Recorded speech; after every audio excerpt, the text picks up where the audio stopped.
Hiya! Today's a bit of a different tutorial because I haven't got a guitar with me. So I wanted to talk to you about playing live and getting out there and playing in front of audiences. So I've been playing for about 1.5 years now, so I thought I'd share a few of my tips, a few of the lessons I've learnt about how to get started, about open micing and how to get solo gigs or gigs for your band. So I started by finding an open mic in Southampton. I looked on Google. It's really, really easy. There are so many open mics out there on Google, on Open Mic Finders, or there are so many Facebook pages for the open mic. And the Facebook pages are normally really helpful because you can kind of feel a sense of the open mic and see what it's like. And now I rang up the host to ask whether there were any slots, and this really isn't necessary for most open mics. But I mean, if you wanted to secure a slot, maybe messaging or ringing the host isn't a bad idea. But I played my 3 and I continued from there, and I went to lots of different open mics and met lots of different people. From my experience, there are broadly speaking about 3 different open mics. There's your standard open mic where the host will try and get everyone who turns up to play. You'll play 2 or 3 songs depending on how much time there is, and it's really accommodating. There's a jam night where there'll be a big house band that you can jam with. It's in the name. They're normally called jam sessions. And it's really great for singers because you can, as long as you know the song, you can get up and sing. And it's great for your experience with bands, and it's normally great fun. There's also a showcase where acts are booked in advance. So it's not so much of an open mic, but it's still cast as one. And when you are at an open mic, there are certain degrees of etiquette that I have found out, such as knowing what you're going to play before you get on stage. Because there are certain people that will stand up on stage and go, oh, I haven't prepared anything, I don't know what I'm going to play. And there are certain people that fake it and actually have been practicing like mad but want a big build up to their set. But this can be quite frustrating for other performers because you're not only eating into your time, you're eating into their time too. So just get up there, do your 3 songs and then come back down.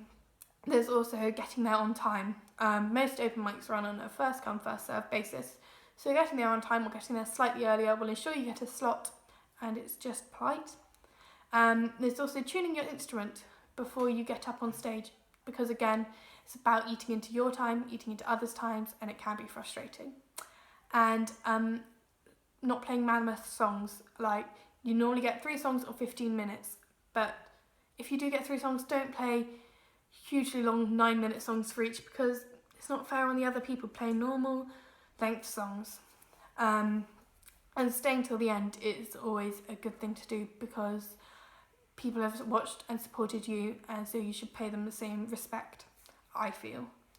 But open micing is a really great way to get started. You know your local music scene, you build up a local music community filled with lots of lovely musicians, and you can get gigs from it, because there are sometimes landlords or ladies that will want to book you in the pub.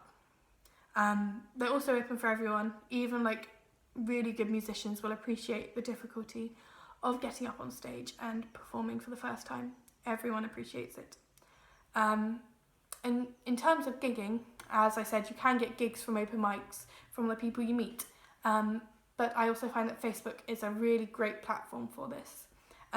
What I do is I message the venues on Facebook, or I email them with a cover letter, and I find it's helpful if you include your repertoire, so they kind of know what songs you're going to sing, what kind of genre you play. And aim high with your venues. If you don't ask, you don't get at the end of the day. I found that about 1 in 30 reply with a booking, and 2 or 3 will message you saying, oh, we'll keep your name on record in case we find something. But when you do have a gig, be professional, arrive early and sound check early to make sure that everything's sorted, and then you can relax until it's time for you to play. Also have a set list ready so you know exactly what you're going to play and you know that you can fill up the time appropriately. In terms of equipment, the normal stuff you need is a speaker, a power cord, an XLR cord, a mic, a stand and a jack to jack lead. That's kind of the bare minimum you can bring. But there's also another setup where you bring a mixing desk and 2 speakers, and that normally works better. You can also bring a monitor, although I don't find it completely necessary. I don't use one, but if it's helpful for you, then by all means bring a monitor. Also, there's extra leads are always handy to bring because they do break, and if you have a broken lead and you only have the right amount, you're stuffed. And again, it's all about being professional, sticking to the time limit. If the owner or the landlord or landlady or manager has said you can only play to 11, only play to 11 because they probably had something on their licence that doesn't allow them to go any later into the night. And if you are asked for an encore, check with the person in charge, check that you're allowed to. After all, you have the loud voice, so you're going to be the one that's going to be heard. But if you do well, you can get repeat bookings, and from that you can get a constant stream of gigs over and over again, which is really, really good. But I found with repeat bookings, learn new songs so the locals in there don't get bored. It's been great for me. In the past 1.5 years, I learned about 180 new songs due to repeat bookings and keeping things fresh. And this is the same with open mics. I try not to play the same song twice. And so keep it new, keep it fresh, and you should be absolutely fine.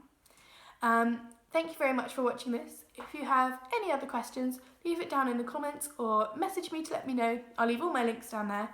Please like, comment and subscribe, and share this around with anyone who you think it will help. Thank you very much. I'll see you next time. Bye.